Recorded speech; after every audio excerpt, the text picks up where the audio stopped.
આણંદના Vidyanagar police સ્ટેશનના NDPS ગુનામાં છેલ્લા 3 માસથી વોન્ટેડ આરોપી બહેન ઝરીનાબેન અબ્દુલ ઇબ્રાહીમ પટેલની ધરપકડ કરી કાયદેસરની કાર્યવાહી કરતી વડોદરા શહેર એસઓજી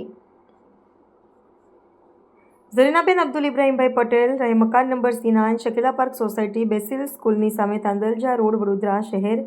ગઈ તારીખ 5/6/2025ના રોજ આણંદ વિદ્યાનગર પોલીસ દ્વારા કુલ કિંમત ₹62,50,000ના એનડીપીએસ મુદ્દામાલ તથા અન્ય મુદ્દામાલ મળી કુલ કિંમત ₹63,85,700 સાથે ધરપકડ થયેલ. આરોપી પરવેઝ હકીમભાઈ સૈયદ મોહસિન સિરાજખાન પઠાણના વિરુદ્ધ Vidyanagar police station part B ગુના રજિસ્ટરમાં ગુનો રજીસ્ટર કરવામાં આવ્યો હતો.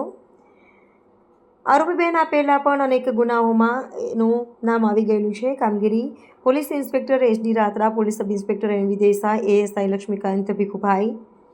Vijaybhai Govindbhai, assistant head constable Rajendra Lotan, Jaydeepsinh Natwarsinh, Jatinkumar Ravindrabhai અને પુષ્પરાજસિંહ જયેન્દ્રસિંહ, અરવિંદજી મંગાજી અને મનોજભાઈ મોહનભાઈ અને woman police constable Parvinbhai Anwarbhai દ્વારા કરવામાં આવેલ છે.